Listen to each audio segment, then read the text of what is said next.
মহান আল্লাহ সুবহানাহু ওয়া তাআলার শুকর আদায় করছি, তিনি আমাদেরকে জুমার সালাতের জন্য মসজিদে আসার এবং তার পূর্বকার জিকির এবং খুতবার জন্য সমবেত হওয়ার তৌফিক দান করেছেন।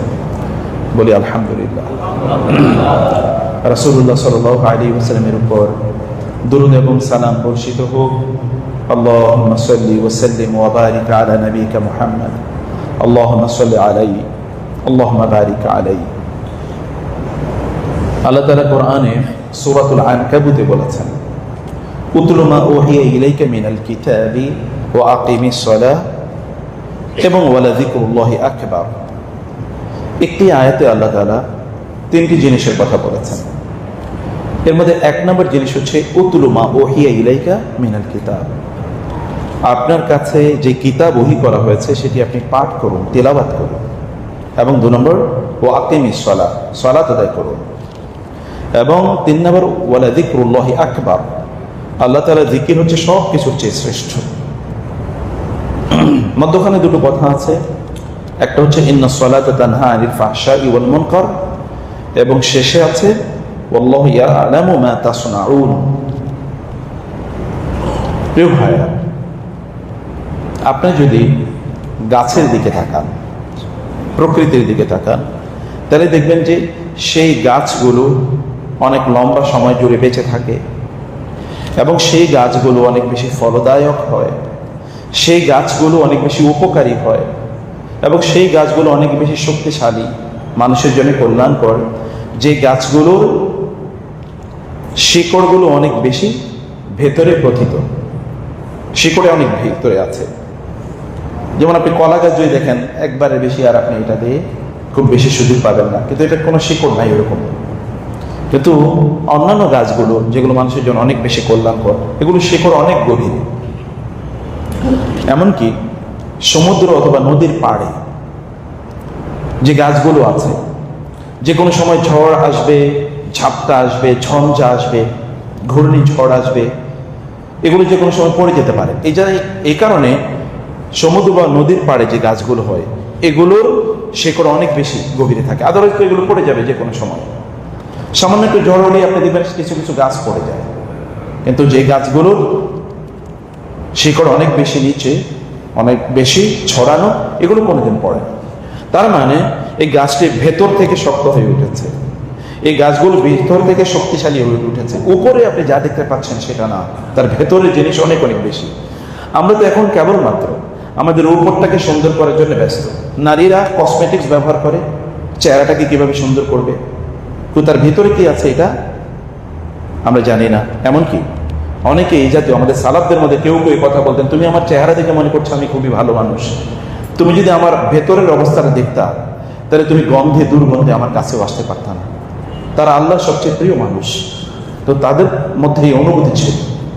এখন আমরা কেবলমাত্র উপরের বিউটিফিকেশন, যেমন পুরুষরা আমরা সুন্দর জামা কাপড় পরি, অনেকে দিনদারি দেখানোর জন্য অনেক বড় জুব্বা পরি, দাড়ি অনেক বড় রাখছি, অথবা মসজিদেও আসে সময় মতো, কিন্তু ভেতরে কি দিনদারি তৈরি হয়েছে? গাছের মতো শিকড়কে ভিতরে তৈরি হয়েছে? ভেতরে যদি শিকড় তৈরি না হয় মাটির নিচে, যেটা দেখা যায় না, সেটা যদি শক্তিশালী না হয়, তাহলে এই বাহ্যিক জিনিস এটা আপনাকে কোনোদিন বাঁচাতে পারবে না। এই কারণে আল্লাহ তাআলা আমাদেরকে নির্দেশ করেছেন, ওয়ামা উমিরু ইল্লা লিয়াবুদুল্লাহা মুখলিসিনা লাহুদ্দিন, ইখলাস, যেটা ভেতরে দেখা যায় না এবং মানুষের ইবাদতগুলো একেবারে ধ্বংস করে দেয়। ইয়া আইয়ুহাল্লাযীনা আমানু লা তুবতিলু সাদাকাতিকুম বিল মান্নি ওয়াল আযা কাল্লাযী ইউনফিকু মালাহু রিয়াআন নাস ওয়া লা ইউমিনু বিল্লাহি ওয়াল ইয়াউমিল আখির। আল্লাহ তাআলা বলেছেন, একদল লোক তারা উপরে তারা প্রচুর পরিমাণ ভালো কাজ করে, যেমন দান সাদাকা করে আর অনেক কাজ করে, কিন্তু তারা ভেতর থেকে মানুষকে দেখানোর জন্য কাজটা করে। রিয়া তো ভিতরে থাকে, এটা শরীরে থাকে না, রিয়া থাকে ভিতরে। অতএব এই রিয়া মানে মানুষকে দেখানোর জন্য, তার ভেতরে অন্তরে একটা সুপ্ত বাসনা থাকে। এই বাসনা থাকার কারণে তার ইবাদতগুলো ধ্বংস হয়ে যায়, লা তুবতিলু, বাতিল হয়ে যায়। আল্লাহ বলছেন তোমরা বাতিল করো না। এবং নামাজের মধ্যে শ্রেষ্ঠতম ইবাদত, যেটাকে আল্লাহ তাআলা দ্বীনের ভিত্তি বলেছেন, সেটাকে আল্লাহ তাআলা বলেছেন যারা ফাওয়াইলুল লিল মুসাল্লিন আল্লাযীনা হুম ইউরাউন, যারা মানুষকে দেখানোর জন্য সালাত আদায় করে, এদের ধ্বংসের কথা আল্লাহ তাআলা বলেছেন। ভাইয়েরা আমার, বোনেরা আমার, ভেতর থেকে শক্তিশালী হয়ে উঠেন, নিজের ভেতরটাকে পরিষ্কার করেন। আল্লাহ তাআলা আপনার চেহারার দিকে তাকান না। ইন্নাল্লাহা লা ইয়ানজুরু ইলা সুওয়ারিকুম ওয়ালাকিন ইয়ানজুরু ইলা কুলুবিকুম ওয়া নিয়াতিকুম। আল্লাহ অন্তরের দিকে তাকান, আল্লাহ নিয়তের দিকে তাকান। ইন্নামাল আমালু বিন্নিয়াত ওয়া ইন্নামা লিকুল্লি ইমরিইন মা নাওয়া। নিয়তের উপর তো আপনার কাজের প্রতিদান নির্ভর করে। আপনি তাই পাবেন যা আপনি নিয়ত করেন, আপনি তাই পাবেন যা আপনি নিয়ত করেন। আপনার অন্তরে কি বাসনা আছে তাই আপনি পাবেন। এই কারণে আল্লাহ তাআলা বারবার বলেছেন ইবতিগা মারদাতিল্লাহ।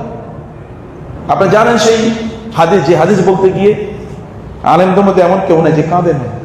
আউয়ালু মান ইউসজারু বিহি আন-নার ইয়াওমাল কিয়ামাহ, আউয়ালু মান ইয়াদখুলুনা আন-নার ইয়াওমাল কিয়ামাহ। কিয়ামতের দিন যারা প্রথমে জাহান্নামে প্রবেশ করবে, যাদেরকে দিয়ে জাহান্নাম উদ্বোধন করা হবে, এই লোকগুলো তো শ্রেষ্ঠতম ইবাদতগুলো করেছে। তারা দিনী জ্ঞান অর্জনই কেবল করে নাই, বিতরণ করেছে। তারা আল্লাহর রাস্তায় শাহাদাত বরণ করেছে এবং তারা দান সাদাকা করেছে। এটি উত্তম আমল কি? কিন্তু এরপরে এদেরকে দিয়ে জাহান্নাম উদ্বোধন করা হবে। What was missing? মিস কি ছিল? সেটা কেবল আল্লাহর জন্য করে নাই, মানুষকে দেখানোর জন্য। আল্লাহ তাআলা বলবেন যে তুমি তো আমাকে সন্তুষ্ট করার জন্য করো নাই। কিয়ামতের দিন আল্লাহ তাআলা বলবেন ইযহাবু ইলাল্লাযিনা কুনতুম তুরাউনা ফিদ দুনিয়া ফানজুরু হাল লাকুম ইনদাহুম মিন জাযাইন। যে যাও ওই লোকদেরকে যাদেরকে দেখানোর জন্য তুমি করেছো, তাদের কাছে যাও এবং গিয়ে দেখো তাদের কাছে তোমাদের জন্য কোনো পরিষ্কার প্রতিদান আছে কিনা, সওয়াব আছে কিনা, উজুর আজর আছে কিনা। আমার কাছে কোনো কিছু নাই। ভেতর থেকে নিজকে পবিত্র করে তোলা, পবিত্রতা ভেতরের ইস্যু। আল্লাহ তাআলা তার রাসূলকে এই জন্যই পাঠিয়েছেন এবং আল্লাহ তাআলা বলেছেন ওয়ায়ুযাক্কিহিম তাজকিয়া। ভেতর তাজকিয়াতুন নুফুস এই কারণে বলা হয় ক্বাদ আফলাহা মান যাক্কাহা ওয়া ক্বাদ খাবা মান দাসসাহা। যে তার অন্তরকে পরিশুদ্ধ করতে পেরেছে, পবিত্র করতে পেরেছে, তার মানে সে আল্লাহর জন্য করছে কাজটি, সেই ব্যক্তি কেবল সফল। ক্বাদ আফলাহা মান তাযাক্কা ওয়া যাকারা ইসমা রাব্বিহি ফাসাল্লা। আল্লাহ সুবহানাহু ওয়া তাআলাকে সন্তুষ্ট করার জন্য আপনি যে কাজটি করছেন, এটা আল্লাহকে সন্তুষ্ট করার জন্য, কেবল মানুষকে দেখানোর জন্য না। চেহারা সুন্দর হয়ে আপনার লাভ হবে কি? আপনি এত বড় জুব্বা, পাঞ্জাবি, টুপি, দাড়ি, নামাজ এগুলো করে লাভ হবে কি যদি ভেতর থেকে আপনি পরিশুদ্ধ না হয়ে ওঠেন, ভেতর থেকে যদি আল্লাহর প্রতি ভালোবাসা এবং আল্লাহর জন্য আপনি কাজটি না করেন। এই কারণে আল্লাহ তাআলা আমাদেরকে এই আয়াতে 3টি কাজের কথা বলেছেন যেগুলো আপনাকে ভিতর থেকে ভালো মানুষ করে তুলবে। আপনি ভিতর থেকে ভালো মানুষ, পরিশুদ্ধ, সেটা কি? এবং এ কারণে আপনার ইবাদতগুলো যদি খাঁটি কেবল আল্লাহর জন্য হয়, খালিসান লাহুদ্দিন, মুখলিসান লাহুদ্দিন। আপনি জানেন সেই বিখ্যাত হাদিসটি যে রাসূল সাল্লাল্লাহু আলাইহি ওয়াসাল্লাম বলেছেন মান ক্বালা লা ইলাহা ইল্লাল্লাহ, কেউ লা ইলাহা ইল্লাল্লাহ এটা একেবারে অন্তর থেকে গভীর বিশ্বাসের সাথে কেবল আল্লাহর জন্য বুঝে শুনে এই কথাটি বলে, তাহলে আল্লাহ তাআলা তাকে এর কারণে জান্নাত প্রদান করবেন। এতটুকু বলা, এতটুকু বিশ্বাস, এই বিশ্বাসটাই মিসিং, অথবা এই আন্তরিকতাটাই, এই ইখলাসটাই মিসিং আমাদের ইবাদতের মধ্যে। এটাই আমাদের মধ্যে নাই। শয়তান এই জায়গায় মূলত কাজ করে, এটাকে শয়তান ধ্বংস করে দিতে চায়। এর জন্য 1 নম্বর যে ট্রিটমেন্ট, মেডিসিন, সে মেডিসিনটা হচ্ছে আল্লাহ তাআলা বলেছেন উতলু মা উহিয়া ইলাইকা মিনাল কিতাব। তোমার কাছে যে কিতাব নাজিল করা হয়েছে সেটা তুমি পড়ো, সেটা তুমি তেলাওয়াত করো। আল্লাহ তাআলা তার রাসূলকে বলছেন, এবং কোরআনে বহু জায়গা আছে, যেমন সূরা কাহফ আপনারা জুমাবারে পড়েন, ওয়াতলু মা উহিয়া ইলাইকা মিন কিতাবি রাব্বিকা লা মুবাদদিলা লিকালিমাতি রাব্বিহি ওয়া লান তাজিদা মিন দুনিহি মুলতাহাদা। আল্লাহ তাআলা বলেছেন, তো আপনি ভেতর থেকে যদি পরিশুদ্ধ হতে চান তাহলে আপনাকে কিতাব পড়তে হবে। তার রাসূলকে তিনি বলেছেন কিতাব। এখন তেলাওয়াত মানে কি? What is the meaning of তেলাওয়াত? তেলাওয়াত শব্দের অর্থ হচ্ছে অনুসরণ করা। ওয়ান নাহারি ওয়াশ শামসি ওয়া দুহাহা ওয়াল কামারি ইযা তালাহা। সূর্য যাওয়ার পর কি আসে? চাঁদ আসে। মানে আপনি পেছনে পেছনে চলা, মানে অনুসরণ করা, অবে করা, ফলো আপ করা, পেছনে পেছনে চলা, এটাকে বলে তিলাওয়াত। কারণ আপনি কি করছেন, আমরা কি করছি? আমরা কেবলমাত্র কোরআন কেবল পাঠ করছি, রিসাইটেশন, কিন্তু এটার কোনো উপলব্ধি, কোনো মিনিং, কোনো অর্থ এটা আমার ভেতরে গিয়ে পরিশুদ্ধ করে নেই আমার নিজকে। এবং এই কারণে অনেক হাফেজ আছে, অনেক কারি আছে, তাদের দিকে আপনি তাকালে মনে করবেন সে কি মুসলমান নাকি অন্য কোনো কিছু। আপনি বুঝতেই পারবেন না, কারণ তার চেহারায়, তার অবয়বে, তার আচরণে, তার কথাবার্তায় এগুলো কোনো কিছুর মধ্যে কোনো ছাপ নাই। এটাকে সে একটা আর্ট হিসেবে নিয়েছে, সুন্দর করে কোরআন তেলাওয়াত করে তার আর্ট। কিন্তু এই তেলাওয়াত বা এই কোরআন তার ভেতরে কোনো প্রভাব তৈরি করতে পারে নাই। কিভাবে প্রভাব তৈরি করবে? কারণ সেটা বুঝে না। কারণ কোরআন, এবং এই কারণে আরবি ভাষা, এটা লম্বা আলোচনা, আমি সেদিকে যাচ্ছি না। মানে যেমন তাওয়ালি, তাওয়ালি মানে হচ্ছে ব্যাক, কোন একটা জিনিসের পেছনের অংশটা বলা হয়, যেটা আপনার সাথে, যেমন টেইল, লেজ। লেজ তো ব্যক্তির থেকে আলাদা না, মানে কোন প্রাণীর থেকে তো তার লেজটা আলাদা না, তাই না? এটা তার সাথে, যেমন গাড়ির ইঞ্জিন, ইঞ্জিনের পরের অংশটা, এটাকে ধরেন তেলাওয়াত বা তালা, তাওয়ালি, তিলিয়া এরকম বলা হয়। মানে হচ্ছে আপনি যা করছেন তা আপনি অনুসরণ করা শুরু করে দিয়েছেন, আপনি তা বুঝেছেন এবং তা অনুসরণ করছেন। এবং আপনি বলেন কোরআনে যে নির্দেশনাগুলো আছে সেটাকে আপনি অনুসরণ করেন কিনা? যদি অনুসরণ না করেন তাহলে পরিশুদ্ধ হবেন কোত্থেকে? আল্লাহ তাআলা তার রাসূলকে কেবল পাঠ করার জন্য বলেন নাই, তিনি বলেছেন আপনি এটা বুঝুন, কারণ তেলাওয়াত শব্দের মধ্যে অর্থ আছে, এটা বুঝুন এবং এটাকে আপনি ইনস্ট্রাকশন গুলো, যে কমান্ডমেন্ট গুলো আছে, যে আদেশগুলো আছে, সেটা আপনি পালন করুন, প্রতিপালন করুন, এগুলোকে আপনি নিজের জীবনে বাস্তবায়ন করুন। প্রিয় ভাই, প্রিয় বোন, আমরা এই জায়গায় আপনাদেরকে বলেছি, আপনি যখন নামাজের মধ্যে দাঁড়ান, যখন আপনি বলেন ইয়্যাকা না'বুদু ওয়া ইয়্যাকা নাস্তাঈন, এর মানে কি? কেবল ইবাদত আপনার জন্য করি, কেবল আপনার কাছে সাহায্য চাই। যদি একজন মানুষ ভিতর থেকে অনুভব করে এই কথাটি বলে, তাহলে সে আল্লাহ সুবহানাহু ওয়া তাআলা ছাড়া আর কার কাছে সে ধর্ণা দিতে পারে? আল্লাহ ছাড়া সে কার ইবাদত করতে পারে? সে যখন নামাজে দাঁড়িয়ে বলে ইহদিনাস সিরাতাল মুস্তাকিম, তখন তো তার সামনে দুনিয়াও আসে, আখিরাতও আসে, তার সামনে পুলসিরাত আসে, হিসাব নিকাশ আসে, কবর আসে তার সামনে, এবং তার সামনে আসে কান্তারা, যেখানে গিয়ে অনেক লোক আটকে যাবে। কেবলমাত্র পুলসিরাত পার হইলে তো চলবে না, তারপরে তো আরেকটা আছে কান্তারা, সেখানেও তো আপনাকে পার হতে হবে। প্রত্যেকটা ধাপ, প্রত্যেকটা পদক্ষেপ, আপনি কবর থেকে শুরু করে একবারে জান্নাত বা জাহান্নাম, ইম্মা ইলাল জান্নাত ওয়া ইম্মা ইলান নার, ফাইনাল ডেস্টিনেশন জান্নাত বা জাহান্নাম হওয়া পর্যন্ত তো বহু ধাপ আছে। আপনার সামনে তো সেটা চলে আসার কথা, আপনার সামনে এই দুনিয়ার কার্যকলাপ চলে আসার কথা। আপনি বিপদে পড়েছেন, আপনি অসুস্থ হয়ে পড়েছেন, অথবা আপনার কোনো প্রত্যাশা পূর্ণ হচ্ছে না, ইত্যকার হাজার ইস্যু। আপনি যখন বলেন ইহদিনাস সিরাতাল মুস্তাকিম, হে আল্লাহ তুমি আমাকে সরল সঠিক পথ দেখাও, শুধু তো সেখানে না, সিরাতাল লাযিনা আনআমতা আলাইহিম, যাদের উপর আপনি নিয়ামত বর্ষণ করেছেন তাদের পথে আমাকে পরিচালনা করুন।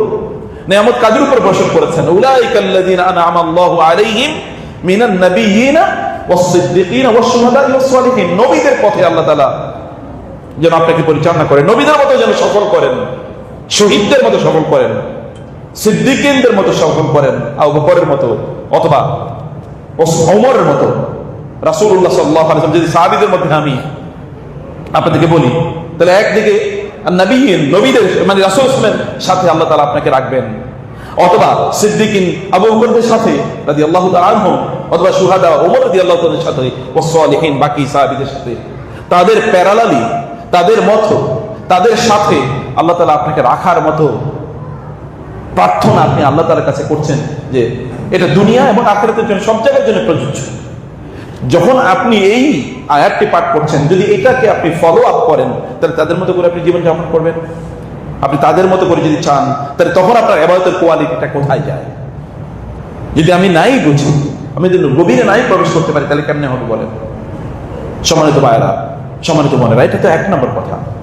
আমি এগুলো অনেক বেশি মানে লিঙ্গুইস্টিক জার্গন, অনেক জটিল শব্দ চয়ন, এগুলোর দিকে আমি না গিয়ে আর সিম্পল করে যেটা বলতে চাই, তেলাওয়াত করবেন, কোরআন অনুবাদটা একবার পড়েন না। ভেতর থেকে যদি শুদ্ধ হতে চান, পবিত্র হতে চান, এরপর যা পড়ছেন তা অনুসরণ করেন। সাহাবায়ে কেরাম রাদিয়াল্লাহু তাআলা আনহুম 10টা আয়াত পড়ে, 10টা আয়াত বুঝে তার উপর আমল করার পরে তারপরে সামনে যেতেন। এবং 2 নম্বর যে কাজটি, সেই কাজটি হচ্ছে ওয়াকিমিস সালাহ, নামাজ কায়েম করা, নামাজ আদায় করার কথা আল্লাহ বলেন নাই, বলেছেন সালাত কায়েম করো। সালাত কায়েম নিয়ে আমি আলোচনা করছি না, আমি কেবল সালাত নিয়ে একটু আপনাদেরকে বলতে চাই। সালাত শব্দের মানে কি আপনি জানেন? সালাত শব্দের অনেকগুলো অর্থ আছে। এর মধ্যে সালাত শব্দের 1 নম্বর অর্থ হচ্ছে যে আমরা বাংলা ভাষায় বলি না চুলা, চুলা চুলা বলেন কিনা? চুলা মানে কি? যেখানে আগুন জ্বালায়। এটাকে মূলত আরবিতে বলে চিল্লি, অনেক জায়গায় মানে চিল্লি বলা হয়, চুল্লি, চুল্লি, চিল্লি অথবা চুলা। চুলা শব্দটি কিন্তু সালাত থেকে এসেছে, জানেন? আমাদের যে চুলা বলে, চুলা, এই চুলা এটা কিন্তু সালাত থেকে এসেছে। মানে কি, চুলাতে আমরা কি করি, আগুন জ্বালাই। সলাত ঠিক এরকমই করে, যেমন আরবরা বলে থাকে সাল্লাইতুল আউদা আলান নারি, মানে আমার কাঠটি এটা বাঁকা হয়ে গেছে, আমি এটাকে আগুনে তাপ দিয়ে তারপরে সোজা করি। যেমনি ভাবে আপনি লোহাগুলো আগুনের মধ্যে দেওয়ার পরে, আপনার রোলিং মিলে যদি গিয়ে দেখেন, লোহা আগুনের মধ্যে দেওয়ার পরে তারপরে কি করে, এটা দিয়ে বিভিন্ন ধরনের যন্ত্র বানায়। আপনি যদি এখনো কামারের ওইখানে যান, দেখবেন ওরা লোহাকে আগুনে উত্তপ্ত করে তারপরে এখানে কি পিটায়, পিটানোর পরে এরপরে দা হয়, খুন্তি হয়, অথবা অন্যান্য জিনিস হয়। আপনি শক্ত লোহাকে তো করতে পারবেন, এটাকে আপনাকে নরম করতে হবে। নরম করার জন্য আগুনে দিতে হয়, এটাকে বলা হয়, আরবিতে বলা হয় সালাত। তার মানে আপনি যে নামাজ আদায় করছেন, এই নামাজ আপনাকে এইরকম ভাবে সালাতের মতো করে, সালাত যেমনি ভাবে চুলা আপনাকে কোনো জিনিস রান্না করে দেয় আপনি খাওয়ার জন্য, অথবা কোনো জিনিসকে ব্যবহার উপযুক্ত করে দেয়, অথবা যদি কোনো জিনিসের মধ্যে জং ধরে, জং আপনার গ্রাম অঞ্চলে দেখবেন, কামার আপনাদের এখানেও থাকবে, যদি কোনো একটা দা বডি ইত্যাদির মধ্যে যদি জং ধরে যায়, তাহলে কামারের কাছে নিয়ে যাওয়ার পর কামার আগুনের মধ্যে এটাকে ঢুকায়। এটা যখন গরম হয় তখন শক্তিকে যদি আঘাত করে, তখন জংগুলো, মরিচাগুলো পড়ে যায় আপনার শরীরে। আপনার অন্তরে, আমাদের অন্তরে যে জং ধরেছে, এই জংগুলো দূর করার জন্য আপনাকে সালাত আদায় করতে হবে, সালাত আপনার আদায় করতে হবে। এখন সালাত আদায়ের মতো তো, এটাকে আমি একটা অর্থ বলছি যে সালাত এরকম, শুধু এরকম না, আপনি এই যে পিঠের মেরুদণ্ডের মধ্যখানে যে জায়গাটি, এই জায়গাটিকে আরবরা বলে সলা। এমনকি এই কারণে লেজ কিন্তু বিভিন্ন প্রাণীর যে লেজ, এই প্রাণীর লেজ মেরুদণ্ডের মধ্যখান থেকে তারপরে নিচের দিকে নামে, এই কারণে লেজের দুই অংশকে আরবরা বলে সলওয়ান। আরবরা কি বলে, সলওয়ান বলে। তার মানে আপনার মেরুদণ্ডের সবচেয়ে শক্তিশালী যে জায়গাটি, এই জায়গাটিকে আরবরা সলা বলে। সে সলা থেকে এসে সলাত। আপনাকে সলাত, নামাজ আপনাকে ভেতর থেকে শক্তিশালী করে তোলে। কোন নামাজ? আমি তো গত 20 বছর 30 বছর নামাজ আদায় করেছি, কই আমি তো ভেতর থেকে শক্তিশালী হই নাই। আমি তো এখনো মিথ্যা কথা বলি, আমি তো এখনো কাজে ফাঁকি দেই, আমি তো এখন আমানতদার না, যে বিষয়ে আমি আলোচনায় আসবো একটু পরে, যে আমি তো এখন আমানতদার না, আমার তো এখনো কাজগুলো আমি ঠিক মতো আদায় করি না, কোথাও না, না পরিবারে, না প্রতিষ্ঠানে, কোথাও না। তাইলে আমি ভেতর থেকে আসলে পরিশুদ্ধ হই নাই, ভেতর থেকে শক্তিশালী হয়ে উঠিনি, ভেতর থেকে আমার মধ্যে সেই কোয়ালিটি গুলো ডেভেলপ করে নাই। কারণ কি? কারণ আমার সলাতই আসলে হয় না, আমার সলাতই হয় না। এবং আপনি জানেন হাদিসে এরকম বহু বিবরণ আছে যে তার সলাত হয় নাই, লাম তুকবালু লাহু সলাতুহু, তার সলাত কবুল হয় নাই। সলাতের, নামাজের কেবলমাত্র বাহ্যিক কিছু ইস্যুই নয়, এর অভ্যন্তরে একটা রুহানিয়াত আছে। এবং এই কারণে অনেকে আমাদেরকে বলেন, গতকাল আমাদেরকে অনেকে প্রশ্ন করেছেন যে নামাজে মজা পাই না কেন। নামাজকে আপনি ভালোবেসেছেন কবে বলেন? সলাতকে আপনি কবে ভালোবেসেছেন? সলাতকে যদি আপনি ভালোবাসেন, আপনি চোখটা বন্ধ করেন তো, একবার বন্ধ করে বলেন তো সুবহান রাব্বিয়াল আ'লা, দেখেন তো আপনার অন্তরে গিয়ে লাগে কিনা, ধাক্কা লাগে কিনা। আপনি চোখটা বন্ধ করে একটু বলেন তো সুবহান রাব্বিয়াল আযীম, দেখেন তো অন্তরে গিয়ে ধাক্কা লাগে কিনা। আপনি কেবল চোখটা আল্লাহু আকবার, দেখেন তো অন্তরে গিয়ে ধাক্কা লাগে কিনা। অন্তরে গিয়ে ধাক্কা লাগবে, কিন্তু ধাক্কা কখন লাগবে? আপনি তো লাগার মতো পরিস্থিতি তৈরি করেন। আপনি তো সালাতকে ভালোবাসেন না। সালাতকে ভালোবাসলে আপনি কিভাবে তাড়াহুড়া করেন নামাজের মধ্যে? আল্লাহ রাসূল সাল্লাল্লাহু আলাইহি ওয়াসাল্লাম ইযা হাযাবাহু আমরুন ফাযা ইলা সালাত ইসতাঈনু বিস-সাবরি ওয়াস-সালাহ ওয়া ইন্নাহা লাকাবীরাতুন ইল্লা আলাল খাশিঈন। সালাতের মধ্যে খুশু নাই, খুদু নাই, মুহাব্বা নাই। আমি আল্লাহ তাআলার ইযা কামা আহাদুকুম ইলা-স-সালাতি ফাইন্নাহু ইউনাজি রাব্বাহু, যখন তোমাদের কেউ নামাজে দাঁড়ায় তখন সে মূলত তার রবের সাথে কথা বলে। যদি আপনি এইরকম সালাত আদায় করতে পারেন, তাহলে ইন্নাস সালাতা তানহা আনিল ফাহশাই ওয়াল মুনকার। মধ্যখানে কিন্তু একটা ভিন্ন কথা, এটা কিন্তু তিনটা যে নির্দেশ আয়াতের মধ্যে আছে যে আপনাকে ভিতর থেকে সলিড করে দেওয়ার জন্য, এর ভিতর থেকে আপনি ফাঁকা না। এটা সূরার নাম হচ্ছে আনকাবুত। সূরার নাম কি? আনকাবুত। আনকাবুত মানে হচ্ছে মাকড়সা। আর আল্লাহ তাআলা বলেছেন, যারা আল্লাহ তাআলাকে বাদ দিয়ে ইত্তাখাযু মিন দুনিল্লাহি আউলিয়া কামাসালিল আনকাবুত ইত্তাখায বাইতা ওয়া ইন্না আওহানাল বুয়ুতি লাবাইতুল আনকাবুত লাউ কানু ইয়ালামুন।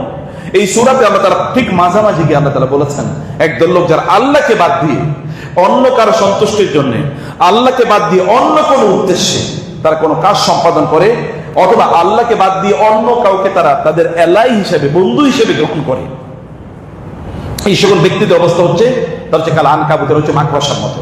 মাকড়সা জানেন মাকড়সা কি? মাকড়সা হচ্ছে পৃথিবীর সবচেয়ে খারাপ প্রাণী। কিভাবে খারাপ প্রাণী? মাকড়সা তারা যখন ডিম দেয়, ডিম দেওয়ার পর তার ডিম নিজে খেয়ে ফেলে। মাকড়সার ডিম থেকে যখন বাচ্চা ফোটে তখন ওই মা ওই বাচ্চাগুলো খেয়ে ফেলে। এমনকি এই মা তার এই মহিলা তার স্বামীরে খেয়ে ফেলে, এমনকি তার বাপ মারে সে খেয়ে ফেলে। এখন তার ক্ষুধার তাড়নায় সামনে যা আছে সব খেয়ে ফেলে, তার পরিবারকে সে ধ্বংস করে ফেলে। আমাদের পরিবার অবস্থা দেখেন মাকড়সার মতো কিনা আমরা। এবং এই কারণে আল্লাহ তাআলা মাকড়সার উদাহরণ এখানে দিয়েছেন। মাকড়সার মতো এরকম প্রাণী পৃথিবীতে আর একটাও নেই। মাকড়সার মতো এরকম প্রাণী, এবং মাকড়সা হচ্ছে কি, অলস হয়ে বসে থাকে কেবল টোপ গেলার জন্য। সে একটা জাল তৈরি করেছে, এই জালে সে বিভিন্ন পোকামাকড় পড়বে, পোকামাকড় পড়ার পরে সে পোকামাকড় খাবে। মাকড়সা কামিয়ে তো ও খাবার ছাড়ার কিছুই বুঝে না। আমরাও তো কেবল দুনিয়া ছাড়ার কি আছে আমাদের সামনে, ওইটা পামো, ওইটা খামো, ওইটা ধর্ম, এর বাইরে কোনো কিছু নেই।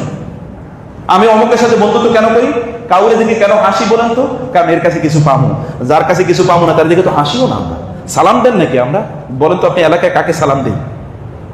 বসের দেখলে দাঁড়াই, আর অন্য কাউকে আমরা কারোর সাথে সম্পর্ক রাখি না। স্বামী এবং স্ত্রীর সম্পর্কে কেবলমাত্র দেনা পাওয়ার উপর নির্ভরশীল। দেখেন না চারদিকে কি করছে, কেবল দেয় না পায় না, এর মধ্যেই নির্ভরশীল। বাবা মার সন্তানদের নির্ভরশীল এরকমই। সন্তানরা বাবাকে বলে, তুমি যদি আমার না খাওয়াইতে পারো, না দিতে পারো, আমার যদি ভালো গ্যাজেট আইফোন 17 কিনে না দিতে পারো, তাহলে তুমি আমার জন্ম দিছো কেন? ইস্যুটা তো এরকমই দাঁড়াইছে, কেবল দেনা পাও না, take and give and take, এর বাইরে কোনো কিছু না। এটা আনকাবুতের মতো। আমরা আমাদের পরিবারগুলো আনকাবুতের মতো করে ফেলেছি, আমাদের প্রতিষ্ঠানগুলো আনকাবুতের মতো। একদম লোক কেবল আছে খাওয়ার জন্য।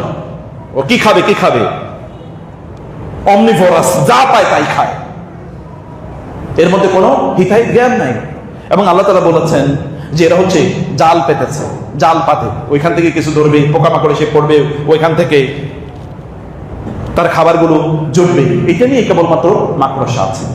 মানুষের অবস্থা হচ্ছে যারা আল্লাহকে বাদ দিয়ে অন্য কোনো কিছু, অন্য কোনো উদ্দেশ্যে কোনো কাজ করে, তার হচ্ছে মাকড়সার মতো। এবং তার চেয়ে ভয়াবহ হচ্ছে কাবাইতিল আনকাবুত, মাকড়সার বাসা। আপনি যে বাসা নির্মাণ করছেন, আল্লাহ তাআলা বলছেন মাকড়সার বাসা পৃথিবীতে সবচেয়ে শক্তিশালী বাসা। জানেন আপনি মাকড়সার যে জাল, যেটা দিয়ে সে বাসা বানায়, এই জাল যে থ্রেড, যেগুলো এক একটা থ্রেড সুতা, এই সুতা ওই লেভেলের যদি পাত, স্টিলের পাত, লোহার পাত যদি আনা হয়, তাহলে লোহার পাতের চেয়ে 1000 গুণ বেশি শক্তিশালী। লোহার পাতের চেয়ে 1000 গুণ বেশি শক্তিশালী। এমনকি থান্ডার আসলে কিন্তু এটা কিছু হবে না, এত শক্তিশালী। কিন্তু একটা প্রবলেম আছে। প্রবলেমটা হল মধ্যখানে ভয়েড আছে। ভয়েড মানে হচ্ছে শূন্য জায়গা। মাকড়সার জাল কিন্তু এরকম না, যেমন জামা বানায় যেরকম, এরকম না। দেখবেন মাঝে মাঝে কি জাল এরকম আছে, কিন্তু মধ্যখানে একটু কি ফাঁকা। যেই জায়গা ফাঁকা ওইটা কিন্তু কি দুর্বল, ফাঁকা জায়গাটা দুর্বল। বাড়ি ঘরের আপনি বিল্ডিং বানাইছেন, দুর্বল জায়গা কোনটা? ডাকাতি হয় কোন দিক দিয়ে? জানালা দিয়ে অথবা দরজা দিয়ে। মূল দেয়াল ভেঙে কোনদিন ডাকাতি হয় না। দেয়াল ভেঙে ডাকাতি হয় না, বা ডাকাতি হয় কোনটা দিয়ে? জানালা বা দরজা দিয়ে। জানালা এবং দরজা একটা দুর্বল জায়গা। এবং এই কারণে আল্লাহ তাআলা কিয়ামতের দিন বলেছেন আসমান দুর্বল হয়ে যাবে। অফতিহাতিস সামাউ ফাকানাত আবওয়াবা। সেই দিন আসমান এর বিভিন্ন দরজা তৈরি হয়ে যাবে। দরজা মানে তো দুর্বল, কারণ এটা তো সলিড, ওইখানে কোনো কিছু নেই। এটা একটা দুর্বল জায়গা। এই কারণে যখন বৃষ্টি হয় তখন মাকড়সার বাসা থাকে না, যখন ঝড় হয় তখন মাকড়সার বাসা থাকে না। ও মনে করছে আমি বিশাল একটা জাল পাচ্ছি, কিন্তু জাল যে ভিতর থেকে প্রচন্ড দুর্বল, সে বুঝে নাই। সম্মানিত ভাইয়েরা বোনেরা, আপনার সালাতকে আপনি এইরকম বানাচ্ছেন কেন? আপনার নামাজকে কি আপনি এরকম মানুষকে দেখানোর জন্য বানাচ্ছেন? কারণ আপনি এটাকে ভালোবাসেন না, আপনি ভেতর থেকে শক্তিশালী হয়ে উঠেন না। আপনার সালাত মেরুদণ্ডকে যেমনি ভাবে শক্তিশালী করে, মানুষ যখন বৃদ্ধ হয়ে যায় তখন মেরুদণ্ড সোজা থাকে না, দুর্বল হয়ে যায়। আপনি মেরুদণ্ডকে সোজা করছেন কিনা? আপনার সালাত আপনার মেরুদণ্ডকে সোজা করে দেয়, কিন্তু আপনার নামাজ কি আপনার মেরুদণ্ডকে সোজা করছে? আপনি কি শক্তিশালী ভিত্তির উপর দাঁড়িয়ে আছেন? আল্লাহ তাআলা বলেছেন ইন্না সালাতা তানহা আনিল ফাহশাই ওয়াল মুনকার। সালাত কি থেকে বিরত রাখে? আল ফাহশা, অশ্লীল কাজ, ওয়াল মুনকার, খারাপ কাজ থেকে বিরত রাখে। পাপাচার, অশ্লীলতা। আপনি দেখেন না চারিদিকে অবস্থা, দেখেন দিনদার মানুষদের মধ্যে কি পরিমাণ ফিতনা ফাসাদ চারিদিকে। এগুলো দেখলে মানুষ যখন এগুলো নিয়ে মন্তব্য করে, তখন আমাদের লজ্জায় মাথা নিচের দিকে রাখতে হবে। ফাহিশ, অশ্লীলতা। তো আমরা তো সালাত দেখি, সালাতের কথা বলি, তারপরে তো আমাকে দূরে রাখতে পারলো না অশ্লীল এবং খারাপ কাজ থেকে এই সালাত। তাহলে আমি কি সালাত করছি? ভিতর থেকে আমরা আসলে শক্তিশালী। ওটা মাকড়সার আসার মতো একটা জাল বুনছি আমরা। কেবল এর মাধ্যমে কিছু টাকা পয়সা ইনকাম করবো, কেবল এর মাধ্যমে কিছু মানুষের কাছে আমাদের নিজেদেরকে তুলে ধরবো। অথবা আপনারা যখন নামাজ আদায় করেন, আপনারা মনে করেন নামাজ পড়লে, তারপরে না পড়লে মানুষে কি বলবো, ওয়াইফে কি বলবে, বাচ্চারা কি বলবে, বুড়ো হয়ে গেছি, ব্যবসা বাণিজ্য করছি, কি একটা অবস্থা।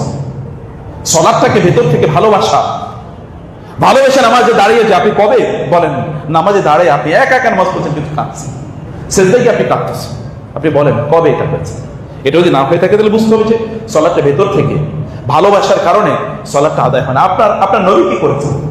কুমিল লাইলা ইল্লা কালিলা, কেউ তাকে দেখে নাই, তখন তিনি বেশি লম্বা নামাজ আদায় করতেন। যখন কেউ তাকে দেখতো না তখন তিনি বেশি লম্বা নামাজ আদায় করতেন। আর আমরা তো কেবল অন্যদের সামনে লম্বা নামাজ আদায় করি, তাই না? নামাজে যখন আমি দাঁড়াই, কেউ যদি আমাকে দেখে তখন আমি একটু নামাজে আমাকে তাকিয়ে আছে তখন আর একটু ভালো করে দাঁড়াই, একটু খুশু খুশু বাড়ে। আর কেউ যদি না দেখে তাহলে মনে হয় সুপার স্পিড গতিতে নামাজ দেখা শেষ করে দিই। সালাতকে ভালোবাসা, নামাজকে ভালোবাসা, ভালোবেসে প্রত্যেকটা শব্দ উচ্চারণ করা, আল্লাহু আকবার, সুবহান রাব্বিয়াল আযীম, আলহামদুলিল্লাহি রাব্বিল আলামিন, সামিআল্লাহু লিমান হামিদা, রব্বানা ওয়া লাকাল হামদ। প্রত্যেকটা শব্দ আপনার ভেতরে গিয়ে আস্তে আস্তে বলেন, ভেতরে গিয়ে একটা অনুরণন তৈরি করুন, একটা প্রতিধ্বনি তৈরি করুন, একটা ঝাঁকুনি তৈরি করুন, পবিত্র করে দেখে এইভাবে। এবং তারপরে কি জানেন, এটা 2 নম্বর, যদি আপনি এরকম নামাজ আদায় করতে পারেন তাইলে এই নামাজগুলো আপনাকে পরিশুদ্ধ মানুষ বানাবে। নামাজি কিন্তু লোকেরা ধোঁকাবাজ কিনা বলেন? নামাজি লোকেরা ধোঁকাবাজ নাই? সব নামাজিরা কি একেবারে পুত পবিত্র আল্লাহর ওলি হয়ে গেছে? অধিকাংশ লোকেরা তারা নামাজও পড়ে, নামাজের পর মসজিদে তাদের নামাজ রেখে যায়। আপনার নামাজ যদি আপনাকে ভিতর থেকে আমানতদার না করে, শক্তিশালী না করে, তাহলে আপনার এই নামাজই তো হয় নাই। এই নামাজ আপনি কিভাবে দাঁড়াবেন?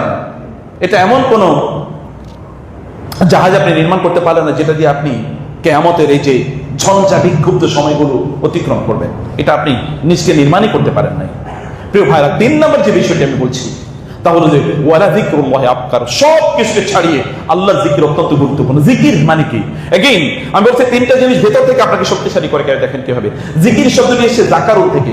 জাকারুল মানে হচ্ছে কি জানেন আপনি? যে লোহা, আগেন লোহার আলোচনা, কারণ লোহা তো কি, ওয়ানজালনাল হাদিদা ফীহি বাসুন শাদীদ ওয়া মানাফিউ লিন-নাস। আল্লাহ তাআলা বলেন লোহা সবচেয়ে শক্তিশালী, পৃথিবীর সবচেয়ে শক্তিশালী পদার্থের নাম হলো লোহা। লোহা খনিজ পদার্থ, এটা মাটির নিচে খুঁজি নাকি কোনো ফ্যাক্টরিতে তৈরি হয়?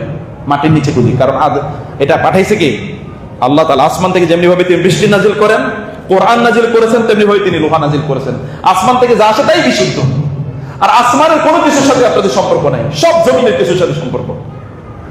আসমান থেকে যা আসে তাই বিশুদ্ধ এবং তা বিশুদ্ধ থাকবে কিয়ামত পর্যন্ত। যেমন পানি, মা মুবারাকা, আল্লাহ বলেছেন আসমান থেকে আগত পানিগুলো বরকতময় পানি। আসমান থেকে কোরআন মুবারাক, কিতাবুন আনজালনাহু ইলাইকা মুবারাকুন, আসমান থেকে আসে লোহা প্রচন্ড শক্তি, ফীহি বাসুন শাদীদ, ভয়াবহ শক্তি আছে। ওয়া মানাফিউ লিন-নাস, এত পরিমাণ মানুষের জন্য কল্যাণ আছে যেটা তুমি গুণে শেষ করতে পারবে না। সূরাতুল হাদীদে আল্লাহ তাআলা বলেছেন এই লোহার সবচেয়ে শক্ত অংশটাকে আরবিতে বলে যাকাত। লোহার সবচেয়ে শক্ত অংশটাকে আরবিতে কি বলে? যাকাত। যেমন হ্যান্ডেলটা অথবা মধ্যখানের অংশটা অথবা দা, এটার যে অংশটা দিয়ে কাটেন তার বাইরে যে অংশটা আছে একেবারে পুরো মোটা, এটাকে বলে যাকাত। এবং এখান থেকে পুরুষদেরকে আরবিতে বলা হয় কি আল মুযাক্কার, কারণ নারীদেরকে বলে মুআন্নাস, উনসা, আয-যাকার ওয়াল উনসা। পুরুষদেরকে যাকার বলে কারণ প্রচন্ড শক্তিশালী নারীদের তুলনায় পুরুষরা কাজ করে, কারণ তাকে যাকার বলে। আমরা বলি জাস্ট ম্যান বিকাম ম্যান। আরে তুমি পুরুষ হও তো, তুমি পুরুষের মতো কাজ করো। পুরুষ এটা একটা শক্তিশালী জিনিস। সেখান থেকে সে ওয়ালা যিকরুল্লাহ, আল্লাহ জিকির, সেখান থেকে আল্লাহ সুবহানাহু ওয়া তাআলা জিকির। আল্লাহ সুবহানাহু ওয়া তাআলা জিকির মানে আপনাকে ভিতর থেকে লোহার মতো শক্তিশালী করে দেয়। যদি আপনি প্রত্যেকটা মুহূর্তে আল্লাহকে বলতে পারেন আল্লাহ তুমি আমাকে এটা দাও। ঘর থেকে বের হচ্ছেন, ঘরে ঢুকছেন, মসজিদে ঢুকছেন, মসজিদ থেকে বের হচ্ছেন, টয়লেটে ঢুকছেন, টয়লেট থেকে বের হচ্ছেন, এমন একটা সময় বলেন তো যেখানে আল্লাহ জিকির নাই? এই যে আমাদের বাচ্চাগুলো বলেন তো, অধিকাংশ বাচ্চাগুলো সব শয়তান হয়ে যাচ্ছে। কারণ কি? কারণ হচ্ছে বাচ্চাগুলো কেবলমাত্র বাবাই এবং মাই তো জন্ম দেয় না, এই জন্মদাতার মধ্যে আরেকজন আছে শয়তান। কে আছে? শয়তান। কারণ আপনারা জানেন রাসূলুল্লাহ সাল্লাল্লাহু আলাইহি ওয়াসাল্লাম বলেছেন কোন একজন স্বামী এবং স্ত্রী তারা যদি তাদের একেবারে নির্জন নিবাসে যখন তারা যাবে, যেই কারণে তাদের সন্তান জন্ম হয়, সেই ঘটনা সেই কাজটি যখন তারা করে, সেই ক্ষেত্রে তারা যদি বিসমিল্লাহ যদি না বলে, আল্লাহুম্মা জান্নিবনা শাইতান ওয়া জান্নিবিশ শাইতান আম্মা রাযাকতানা, যদি এটা না বলে, তাহলে শয়তান বলে এই সন্তানের বাবা তো আমি, তুমি একাই নাকি? তো আপনার শয়তান, আপনার সন্তান এর বাবা তো অর্ধেক আপনি, বাকিটা শয়তান। এই সন্তান কিভাবে ভালো হয়? এমন কোন কাজের যেখানে আল্লাহ জিকির নাই? জুমার বারে আপনার নাম মসজিদ থেকে বের হচ্ছেন, আল্লাহ তাআলা বলেছেন ইযা নুদিয়া লিস-সালাত, তারপরে ফাইদা কুদিয়াতিস সালাতু ফান্তাশিরু ফিল আরদি ওয়াবতাগু মিন ফাদলিল্লাহ ওয়াযকুরুল্লাহা কাসীরা। মসজিদ থেকে তো মাত্র বের হলেন, তারপর আবার জিকির কি? মসজিদ থেকে তো মাত্র বের হলেন, তারপর আবার জিকির কি? জিকির প্রত্যেকটা কাজে। জিকির মানে হচ্ছে আপনি যে কাজটি করছেন এটা কি আল্লাহ সন্তুষ্ট হবেন এই কাজটিতে, নাকি সন্তুষ্ট হবেন না? আল্লাহ সুবহানাহু ওয়া তাআলা সন্তুষ্ট হবেন নাকি হবেন না, এটা হলো জিকির। আল্লাহকে প্রত্যেকটা মুহূর্তে স্মরণ করো, আল্লাহ তুমি বলো আমি কাজটা করবো কি করবো না। আল্লাহ তুমি বলো এই কাজটি তুমি সন্তুষ্ট হবে কি হবে না, তুমি কি এই কাজটা পছন্দ করো কি পছন্দ করো না। এইভাবে ওই কাজটাকে ওই রকম আল্লাহকে স্মরণ করা মানে এরকম না যে জিহ্বা দিয়ে কেবল উচ্চারণ করলেন। এটা জিহ্বার উচ্চারণের ইস্যু না, কেবল জিহ্বার উচ্চারণের ইস্যু না, এটা অন্তরের সংযোগ লাগবে এখানে। এগেইন তাহলে এটা আপনাকে একেবারে আয়রনের মতো সলিড করে দেবে। আপনি এমন খাঁটি মানুষ হবেন, এমন মানুষ হবেন যেটা কোনো কিছু আপনাকে টলাতে পারবে না তখন। এবং আল্লাহু ইয়ালামু মা তাসনাউন, তোমরা যা করো, তোমরা যা করো। সনাউন আরবিতে আপনি জানেন এই আয়াতের মধ্যে চতুর্থ গুরুত্বপূর্ণ শব্দ হলো সনাউন। সনাউন মাসানিআ, এর মানে হচ্ছে শিল্প। শিল্পে আমরা কি করি? সুন্দর করে কোনো কাজ করি। এগেইন আল্লাহ তাআলা বলছেন তুমি কোনটাকে বিউটিফাই করছো উপর থেকে, মলম লাগাইতেছো, কসমেটিক্স লাগাইতেছো, সুন্দর জামা কাপড় পরছো, আয়রন করা ফিটফাট, বাংলা ভাষায় বলে উপর দিয়ে ফিটফাট, ভিতরে দিয়ে সদরঘাট। উপর দিয়ে আপনি একেবারে ফিটফাট অবস্থায় আছেন, দেখতে মনে হচ্ছে যেন আপনার চেয়ে আল্লাহওয়ালা দুনিয়াতে আর কেউ নাই, কিন্তু ভিতরে দেখা যায় একেবারে কি পুরাটাই খালি, কিছু নেই, অন্তঃসার জন্য। কিন্তু আমরা যেগুলো বলছি দেখেন সবগুলো আপনাকে অন্তঃসার শোনো না, বরং অন্তঃসার পূর্ণ আপনাকে করে, একেবারে ভেতর থেকে আপনাকে পূর্ণ করে তোলে। প্রিয় ভাইরা, এই প্রসঙ্গে মূলত আমার অনেক লম্বা একটা আলোচনা জিনিস, কিন্তু সেটা আমরা বেশি আলোচনা করতে পারবো না, কিন্তু আপনাদেরকে আবার হিন্স দিয়ে চাই। কোরআন আল্লাহ সুবহানাহু ওয়া তাআলা বলেছেন যে সূরাটি আমাকে সবচেয়ে বেশি ভাবায় তা হচ্ছে ওয়াইলুল লিল মুতাফফিফিন আল্লাযীনা ইযা ইক্তালু আলান নাসি ইস্তাওফুন ওয়া ইযা কালুহুম আও ওয়াজানুহুম ইখসিরুন আলা ইয়াযুন্নু উলাইকা আন্নাহুম মাবউসুন লিয়াউমিন আযীম ইয়াওমা ইয়াকুমুন নাসু লিরাব্বিল আলামিন। এবং কাল্লা ইন্না কিতাবাল ফুজ্জারি লাফি সিজ্জিন কাল্লা ইন্না কিতাবাল আবরারি লাফি ইল্লিয়িন। এই যে আল্লাহ সুবহানাহু ওয়া তাআলা বলেছেন তারিফু ফি উজুহিহিম নাদরাতান নাঈম ইউসকাউনা মির রাহিকিম মাখতুম খিতামুহু মিস ওয়া ফি যালিকা ফালইয়াতানাফাসিল মুতানাফিসুন। সম্মানিত ভাইরা, কোরআনে আল্লাহ তাআলা বলেছেন ইন্না আরাদনাল আমানাতা আলাস সামাওয়াতি ওয়াল আরদি ওয়াল জিবাল ফাআবাইনা আন ইয়াহমিলনাহা ওয়া আশফাকনা মিনহা ওয়া হামালাহাল ইনসান ইন্নাহু কানা যালুমান জাহুলা। আল্লাহ তাআলা বলেছেন আল্লাহ তাআলা আমাদের উপর একটা আমানত নাযিল করেছেন, আমানত। এই আমানতটা ইন্নাল্লাহ ইয়া'মুরুকুম আন তুআদ্দুল আমানাতি ইলা আহলিহা ওয়া ইযা হাকামতুম বাইনান নাসি আন তাহকুমু বিল আদল ইন্নাল্লাহা নি'মা ইয়া'iযুকুম বিহি। আল্লাহ সুবহানাহু ওয়া তাআলা আমানতের কথা বলেছেন আমাদেরকে। আল্লাহ তাআলা আমাদেরকে আমানত দিয়েছেন, একটা আমানত আল্লাহ তাআলা আমাদেরকে দিয়েছেন, যে আমানতটি আমাদেরকে আদায় করতে হয়। সে আমানতটি আল্লাহ তাআলা বলেছেন আমি এই আমানতটা আসমান জমিন এবং পাহাড়কে আমি গ্রহণ করতে বলেছিলাম, কিন্তু ফাশফাকনা মিনহা, তারা ভয় পেয়েছে, এত বড় দায়িত্ব তারা নিতে পারবে না, আমানতের মতো দায়িত্ব। এরা ভয় পেয়েছে তারা আমানতের মতো বিশাল দায়িত্ব নিতে পারবে, অথচ এরাই আমানত। আপনি কোনোদিন পাহাড়কে দেখবেন না আল্লাহ তাআলা বিক্রি করেছেন, কোনোদিন আপনি আসমানকে দেখবেন না যে আল্লাহকে বিক্রি করছে, আল্লাহর আদেশ মানে নাই। কোনোদিন জমিনকে দেখবেন না আল্লাহকে বিক্রি করছে, আসমান থেকে বৃষ্টি নাজিল হয়, জমিনে ফসল উৎপাদন হয়।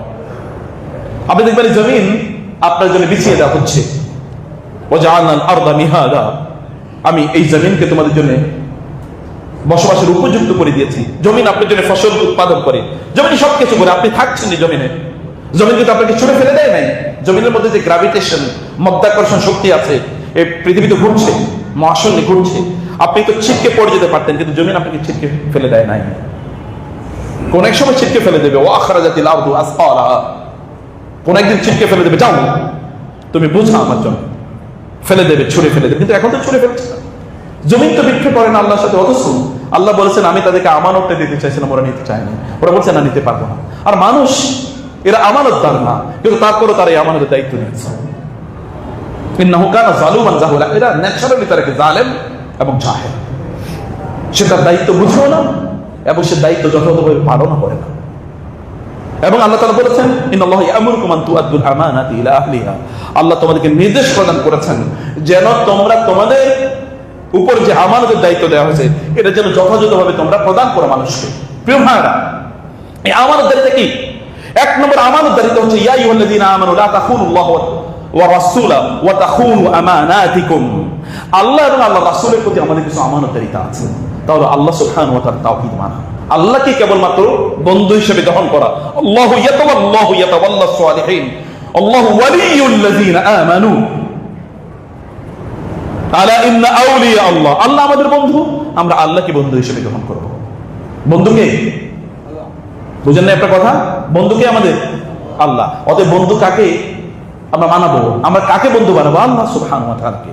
এবং আল্লাহ তাআলাকে যদি আপনি বন্ধু বানাতে পারেন, ইহফাজিল্লাহ ইয়াহফাজুক, ইহফাজিল্লাহ তাজিদুহু তুজাহাক।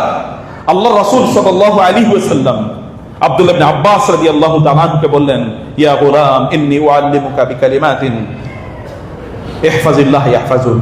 হে শিশু, হে বৎস, হে বালক, ইয়াং ম্যান, আমি তোমাকে কয়েকটা জিনিস শিখাই, তুমি আল্লাহকে তোমার বন্ধু বানাও, আল্লাহ তাআলা তোমাকে রক্ষা করবে। ইন্নাল্লাযীনা ক্বালু রাব্বুনাল্লাহু সুম্মা ইসতাকামু তাতানাজ্জালু আলাইহিমুল মালাইকাতু আল্লা তাখাফু ওয়া লা তাহজানু। কেউ যদি আল্লাহকে বন্ধু বানাতে পারে, আল্লাহ সুবহানাহু ওয়া তাআলা ওই ব্যক্তির সমর্থনে আসমান থেকে ফেরেশতা নাযিল করে দেবেন। লাহু মুআক্কিবাতুম মিন বাইনি ইয়াদাইহি ওয়া মিন খালফি ইয়াহফাজুনাহু মিন আমরিল্লাহ। আল্লাহ তাআলা বলছেন, আমি এই জাতীয় লোকদেরকে যারা আমাকে বন্ধু বানিয়েছে, আমি তাদেরকে সামনে থেকে এবং পেছন থেকে প্রোটেকশন প্রদান করি আমার ফেরেশতাদের মাধ্যমে। তার সামনেও থেকে ফেরেশতা, তার পেছনেও থেকে ফেরেশতা। মুআক্কিবাতুম মিন বাইনি ইয়াদাইহি ওয়া মিন খালফি ইয়াহফাজুনা মিন আমরিল্লাহ। আল্লাহর নির্দেশে ওরা তাকে রক্ষা করে চলে, ওদেরকে কখনোই সাধন করতে পারে না। ওয়াল্লাহু ইয়াসিমুকা মিনান নাস। আল্লাহ তাআলা তার রাসূলকে বলেছেন, আল্লাহ আপনাকে মানুষ থেকে রক্ষা করবেন। ফাসায়াকফিকাহুমুল্লাহ। ওদের বিরুদ্ধে আল্লাহ আপনার জন্য যথেষ্ট। আপনি আল্লাহকে কেন এলাই বানাচ্ছেন না, বন্ধু বানাচ্ছেন না কেন? অমুকের সাথে অ্যালায়েন্স, অমুকের সাথে চুক্তি, অমুকের সাথে মৈত্রী, অমুকের সাথে বন্ধুত্ব। আল্লাহ আপনার বন্ধু কবে?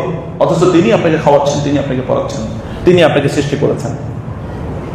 সম্মানিত ভাইরা, অতএব এখানে আল্লাহ সুবহানাহু ওয়া তাআলার প্রতি আমাদের আমানত মানা হচ্ছে, আল্লাহ তাআলার প্রতি আমাদের যে দায়িত্ব আছে, যেমন আল্লাহ যা কিছু ফরজ করে দিয়েছেন সেগুলোকে যথাযথভাবে সম্পাদন করা, সেগুলোকে যথাযথভাবে সম্পাদন করা।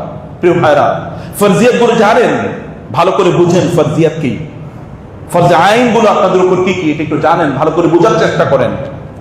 এটা যদি না বুঝেন, তাহলে আল্লাহ তাআলা আপনাকে ধরবেন তো ফরজের জন্য। ফরজ এর হিসাব দিতে পারেন না, নফল দিয়ে তো আপনাকে এরপরে সামনে আগে না হবে না, আগে ফরজের হিসাব দিতে হবে। তো যদি ফরজের মধ্যে সামান্য ত্রুটি বিচ্ছুতি থাকে, তাহলে নফল দিয়ে এটা সমাধান করা হবে। ফরজে আপনার নাই, নফল এই বুকুর থেকে। এবং ওর রাসূলা, রাসূলের তোমরা খেয়ানত করবা না। রাসূলের খেয়ানত মানে কি? রাসূলের সাথে আমানতদারিতা কি? রাসূলের সুন্নাহ। দৈনন্দিন কি পরিমাণ সুন্নাত আছে আপনারা জানেন? দৈনন্দিন কি পরিমাণ সুন্নাত আছে? এই সুন্নাত আপনি প্র্যাকটিস না করে আল্লাহর সামনে, আল্লাহ রাসূলের সামনে দাঁড়াবেন কিভাবে কিয়ামতের দিন? এই সুন্নাহর প্রতি ভালোবাসা আছে কিনা? সুন্নাহ তো মেডিসিন। আল্লাহ এবং আল্লাহ রাসূল, কোরআন এবং সুন্নাহ দুটো একটা পাখির দুটো ডানার মতো। একটা ডানা যদি ভেঙে ফেলা হয়, তো ওই পাখি উঠতে পারে নাকি? ওই পাখিতে কাজ হবে কি? কোনো কাজ হবে না। একটা গাড়ির সামনের এবং পেছনের চাকার মতো। সামনের চাকা যদি আমরা আল্লাহর কিতাবকে বলি, আল্লাহ তাআলাকে বলি, পেছনের চাকা এটা আল্লাহ রাসূলের সুন্নাহ বা রাসূল সাল্লাল্লাহু আলাইহি সাল্লাম। সামনে দুইটা না থাকলেও চলবে না, পেছনে দুইটা না থাকলেও চলবে, থাকতেই হবে, রাখতেই হবে। এই হচ্ছে কোরআন এবং সুন্নাহর সম্পর্ক। অথবা আপনি সুন্নাহ জানেন কিনা, সুন্নাহ অনুসারে আপনি চলেন কিনা। যদি না চলেন, না মানেন, তাহলে তো হলো না। তাহলে বোঝা যাচ্ছে সেখানে আপনি আমানতদারিতা রক্ষা করছেন না, সেখানে খেয়ানত করছেন। এই খেয়ানত আমরা কেবলমাত্র সেখানেই করি না, খেয়ানত আমরা আমাদের পরিবারেও করি।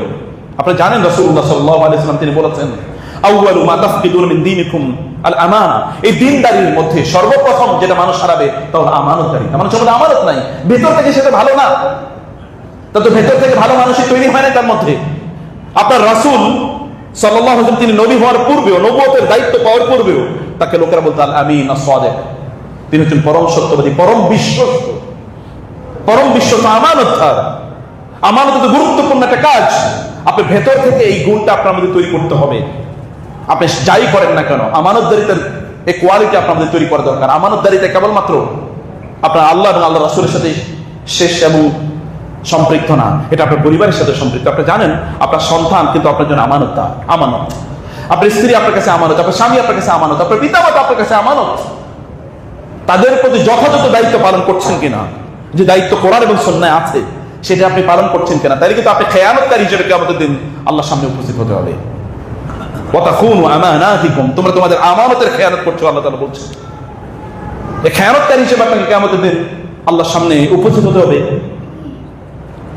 আমরা আমাদের পরিবারের প্রতি আমানতদারিতা আছে, যেমন পরিবারকে দিনদারি শেখানো, তাদেরকে দিনে বাধ্য করা, তাদেরকে দিনে বাধ্য করা।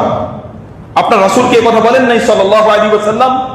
তিনি বলেছেন না, তোমাদের সন্তানদেরকে তোমার নামাজের নির্দেশ দাও যখন তাদের বয়স 7, নামাজের জন্য শাসন করো যখন তাদের বয়স 10। তো শাসন কবে করবেন? শাসন যদি এখন না করেন, এখনো তারা আপনার ঘরে খায় অত তারা নামাজ আদায় করেন, আমি এই কথা আপনাদেরকে আগেও বলেছিলাম, আপনি তার জন্য ইনকাম করেন কিভাবে? তাআওয়ানু আলাল বিররি ওয়াত তাকওয়া, যে সিনেমা দেখে ঘরে বসে, যে ঘরে বসে কম্পিউটারে মানুষ মারার গেম খেলে, কম্পিউটার গেমস, সারা রাত জুড়ে সে কেবল গেমস এর মধ্যে অথবা সিনেমার মধ্যে আপনি ইন্টারনেট দিয়ে দিয়েছেন, এগুলো করে আপনি তার জন্য ইনকাম করেন কিভাবে? আপনি তো হারাম কাজে সাহায্য করছেন। আপনি তার জন্য রান্না করেন কিভাবে? আপনি তো হারাম কাজে তাকে সাহায্য করছেন। মায়েরা বলছেন, আপনার স্বামী নামাজ আদায় করেন, আপনার সন্তানরা নামাজ আদায় করেন, আপনি তাদের জন্য ইনকাম সারাদিন কেবল রান্না করছেন, হারাম কাজে আপনি তাকে সাহায্য করছেন। ও তো এটা খায়া তারপর হারাম কাজ করবে, তাহলে তাকে আপনি কি দিচ্ছেন? তাকে দিনের প্রতি তাকে উদ্বুদ্ধ করা, দিনের কাজ করা, এই জন্য তাকে প্রয়োজনে বাধ্য করা, এটা তো একটা আমানতদারিতা কেবলমাত্র আল্লাহ রাসূলের সাথে সম্পৃক্ত না, এটা এক্সটেন্ডেড। আল্লাহ এবং আল্লাহ রাসূল এটা বলে দিয়েছেন যেটা কতটা বিস্তৃত।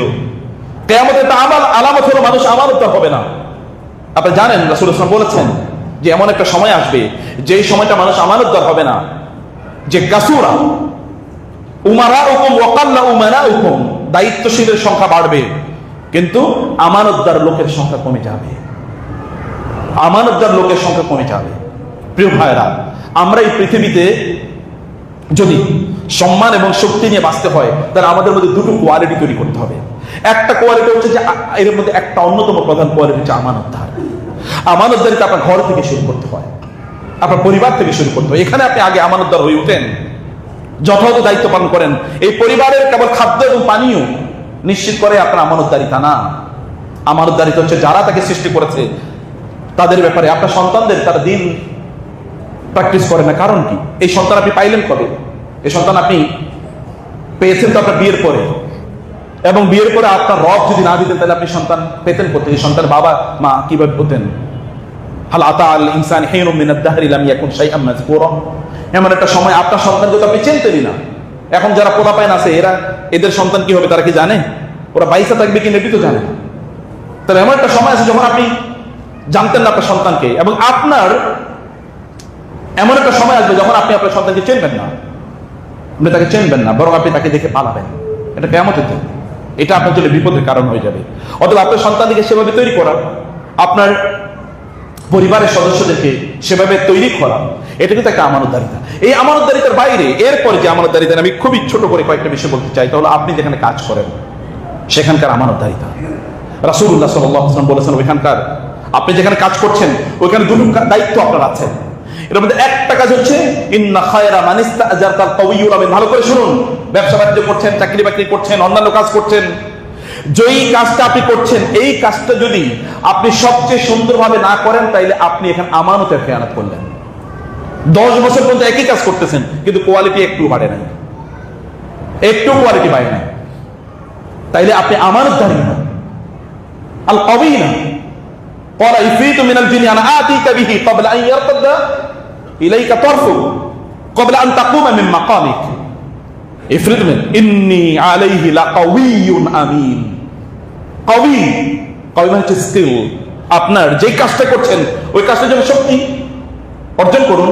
আপনি যাই করেন না কেন, আপনি যেটাই করেন, আপনার অফিসে আপনি কি কাজ করছেন, আপনি ব্যবসায় কোন একটা প্রতিষ্ঠানে আপনাকে যে দায়িত্ব দেয় সেই দায়িত্বটা আপনি সবচেয়ে সুন্দরভাবে পালন করতে পারেন কিনা। যদি সুন্দরভাবে পালন না করতে পারেন তাহলে বুঝবেন এখানে আমানতের খেয়ানত হচ্ছে। এবং আপনাকে যে কাজটি দেওয়া হয়েছে এই কাজটি আপনি করেন কিনা, একটা হচ্ছে কাজটা করেন কিনা, অন্য দ্বিতীয় হচ্ছে যে কাজটা যথাযথভাবে করেন কিনা। যদি আপনি ওই কাজটি যেটা আপনাকে দেওয়া হয়েছে এটা আপনার ডেইলি, যদি আপনার বেতন বাড়তেছে প্রতিদিন, আপনার সুযোগ সুবিধা পার্কস এন্ড ফ্যাসিলিটিস এটার রুল আপনার বাড়ছে কিন্তু আপনার নিজের উন্নতি হয় নাই, আপনার কাজের দক্ষতার উন্নয়ন হয় নাই, তাহলে বোঝা যাবে আপনি আমানতের খেয়ানত করছেন। আপনি যা এক্সট্রা নিচ্ছেন এটা আপনি হালাল ভাবে নিচ্ছেন না। রাসূল সাল্লাল্লাহু আলাইহি ওয়াসাল্লাম বলেছেন লা ইয়াতিয়ান্না আলান নাস জামানুন লা ইউবালি আল মারউ বিমা আখাযাল মাল আমিন হালালিন আও মিন হারামিন। এমন একটা সময় আসবে লোকেরা হালাল খাচ্ছে না হারাম খাচ্ছে সে বুঝবে না। হালাল এবং হারাম কেবল মদ জুয়া খেললেই কেবলমাত্র হয় না, মদ খাইলে মদ বিক্রি করে আর জুয়া অথবা ঘুষ এবং সুদের মাধ্যমে না। এমনকি আপনি হালাল চাকরি করছেন কিন্তু ঠিক মতো আপনি কাজ আদায় করছেন না, তাহলে কিন্তু আপনার ইনকামটা হারাম হতে পারে। যেমন আপনি কোথাও চাকরি করছেন, সেখানে যেখানে আপনি আদায় করছেন, এখানে আপনাকে ধরেন সেখানে 8 ঘন্টার জন্য নিয়োগ দেওয়া হলো, আপনি 8 ঘন্টা ওইখানে কাজ করার কথা, আপনি ওইখানে বসে ফেসবুক দেখছেন, আপনি ওইখানে বসে ইউটিউব দেখছেন এবং মাস শেষে আপনি টাকা নিচ্ছেন, আর তাইলে কি আপনি ওই আয়াতের অন্তর্ভুক্ত হন নাই? ওয়াইলুল লিল মুতাফফিফিন, সে মুতাফফিফদের জন্য ধ্বংস এবং ওয়াইল নামক দোজখে তারা যাবে। আল্লাযীনা ইযা তালু আলান নাসি ইস্তাগফুন, যখন তারা নেয় তখন তারা পূর্ণ নেয়। যখন আপনাকে স্যালারি দেওয়া হয় 100 টাকা কম দিলেই তো মাথা গরম হয়ে যায়। ওয়াইযা কালুহুম ওয়া ওয়াজানুহুম ইখসিরুন, কিন্তু যখন তারা দেয় তখন তারা কম দেয়। কিন্তু আপনি যখন সার্ভিস দিয়েছেন, চাকরি করছেন, তখন আপনি কতটুকু সময় দিয়েছেন? তখন আপনি কতটুকু? আপনার তো ডেইলি 8 ঘন্টা 7 ঘন্টা 6 ঘন্টা যাই সময় দেওয়ার কথা ছিল, আপনি কি দিয়েছেন? সেখানে বসে আপনি করছেন কি? সেখানে বসে আপনি বউয়ের সাথে গল্প করছেন, বান্ধবীর সাথে টিকটক করছেন, অমকের মোবাইল, অমকের ওই পত্রিকা দেখছেন, ওই ইউটিউব দেখছেন, অমকের লেকচার শুনছেন, ওয়াজি শুনেন, কোরআন তেলাওয়াত শুনেন। আপনাকে কোরআন তেলাওয়াতের জন্য দেওয়া হয় নাই। এবং এই কারণে আমাদের সালাফরা বলেছে, তুমি যদি কোনো দায়িত্ব প্রাপ্ত হও, ওইখানে বসে তোমার ফরজের বাইরে তুমি নফলগুলো পর্যন্ত আদায় করতে পারবে না। মসজিদে গিয়ে অনেক বড় বুজুর্গ, আপনি মসজিদে নামাজ হবে 1:30টায়, আপনি 1টায় গিয়ে মসজিদে বসে থাকলেন, যদি 1টা থেকে 2টা আপনার জন্য ছুটি হয় তাহলে ভিন্ন কথা। অথবা আপনি 12:30টায় গিয়ে মসজিদে বসে থাকলেন, এই যে আধা ঘন্টা টাকা নিছেন মসজিদে গিয়ে থাকার পরেও এই টাকাটা আপনার জন্য হারাম। এই পোলাপাইন এই টাকা খাওয়ার পরে এরপরে কি হবে? ওরা আল্লাহওয়ালা হবে নাকি? ওরা দিনদার হবে বলে আপনার মনে হয়? নেভার, কখনোই না, এটা কখনোই হতে পারে না। এবং এই কারণে রাসূলুল্লাহ বলেছেন, কিয়ামতের আগে তোমরা প্রথম যে জিনিসটা হারাবা তা হলো কি? আমানতদারিতা। তোমরা প্রথম যে জিনিসটা হারাবা তা হলো, আপনি অফিসে বসে অন্য কারো কাজ করছেন, অথবা আপনার চাকরিতে গিয়ে আপনি নিজে এখানকার যে অ্যাসাইনমেন্ট এটার বাইরে আপনি অন্য কাজ করছেন, তাহলে এটাকে হুলুল। কিয়ামতের দিন রাসূলুল্লাহ সাল্লাল্লাহু আলাইহি ওয়াসাল্লাম বলেছেন, কেউ যদি কোথাও কোনো কাজে তাকে নিয়োগ দেওয়া হলো, ওই যে আপনারা জানেন সেই ইবনুল্লাহ লুতবিয়া এক ব্যক্তি, বনু আল আসদ গোত্রের এক ব্যক্তিকে রাসূলুল্লাহ সাল্লাল্লাহু আলাইহি ওয়াসাল্লাম যাকাত কালেকশনের জন্য পাঠালেন। যাকাত নিয়ে আসার পর তিনি বলেন, হাযা লাকুম ওয়া হাযা উহদিয়ালি, এটা যাকাতের টাকা, এটা আমাকে হাদিয়া দেওয়া হয়েছে। রাসূলুল্লাহ সাল্লাল্লাহু আলাইহি ওয়াসাল্লাম এত ক্ষিপ্ত হলেন, তিনি মিম্বরে দাঁড়ালেন, সবাইকে ডাকলেন, লোকেরা আসলো, সবাই ডাকলো এবং ফাহামিদাল্লাহু ওয়া আসনা আলাইহি, তিনি সানা এবং দুরূদ পড়ার পর তারপর তিনি বললেন, হে লোকেরা, মা বালু রাজুল মা বালু আমিলিন, কি হলো? আমি আবআসুহু, আমি তোমাদের মধ্যে কাউকে দায়িত্ব দিয়ে পাঠাই যাকাত কালেকশনের জন্য, বা আমি কোন রাষ্ট্রীয় দায়িত্ব তাকে দিলাম, প্রাতিষ্ঠানিক দায়িত্ব দিলাম, দেওয়ার পরে সে আয়েশা বলল যে এটা যাকাতের টাকা, এটা আমাদের টাকা। ও তার বাসায় বসে থাকুক, তো দেখি কেউ তাকে এরকম হাদিয়া দেয় কিনা। সে বলছে এটা হাদিয়া, যে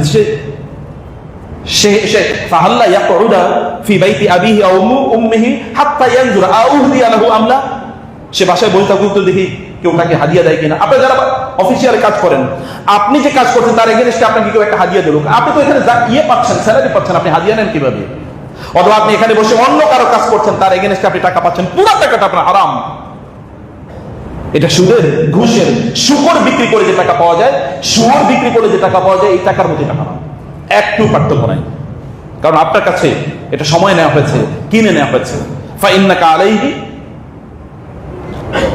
আমিল, কারণ আপনি এটার উপর দায়িত্বশীল এবং এর উপর ভিত্তি করে আপনাকে উজরত প্রদান করা হয়, আপনাকে করা হয়, আপনাকে তার জন্য পুরস্কার বা আপনাকে প্রতিদান দেওয়া হয়, আপনাকে টাকা পয়সা দেওয়া হয়। সম্মানিত ভাইরা, এটা একটা লম্বা আলোচনা, আমি সে আলোচনায় না গিয়ে কেবল শুধুমাত্র এটুকু আপনাদেরকে বলতে চাই যে আপনার ভেতর থেকে আমানতদার হয়ে ওঠা, কিয়ামতের আলামত আপনার নিজেরা হয়ে যাবেন না।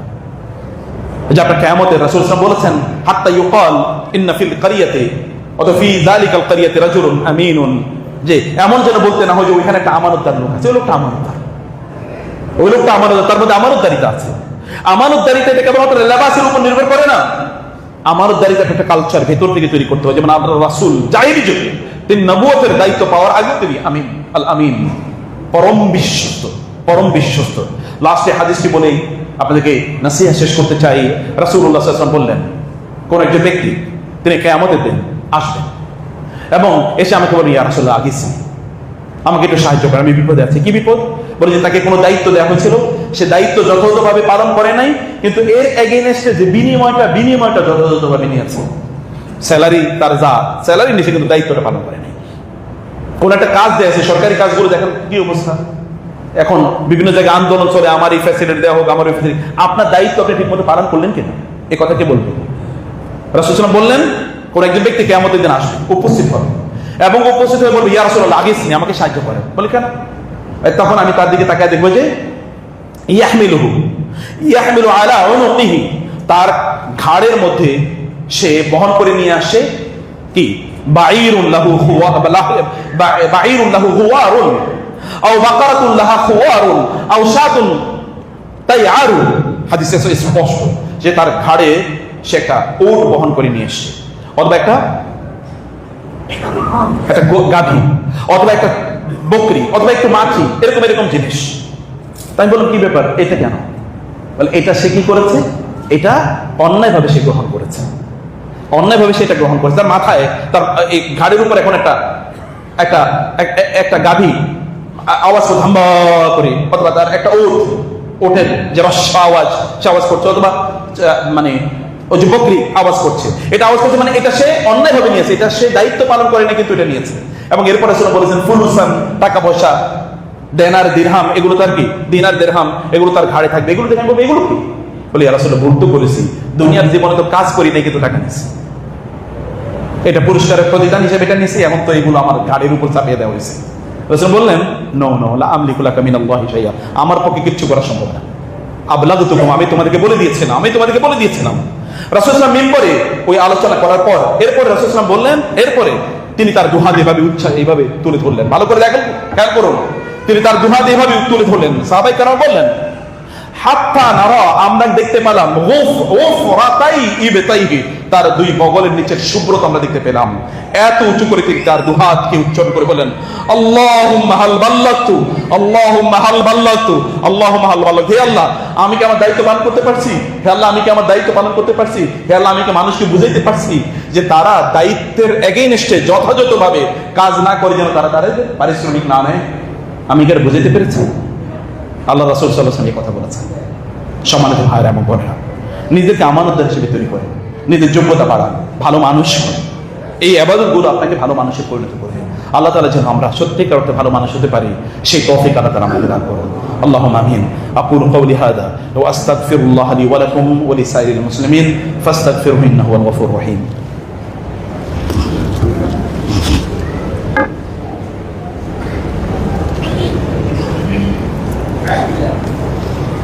إن الحمد لله والصلاة والسلام على رسول الله وعلى آله وأصحابه ومن والاه. أما بعد فأعوذ بالله من الشيطان الرجيم. بسم الله الرحمن الرحيم. إن الله وملائكته يصلون على النبي يا أيها الذين آمنوا صلوا عليه وسلموا تسليما. اللهم صل على محمد وعلى آل محمد كما صليت على إبراهيم وعلى آل إبراهيم إنك حميد مجيد. اللهم بارك على محمد وعلى آل محمد كما باركت على إبراهيم وعلى آل إبراهيم إنك حميد مجيد.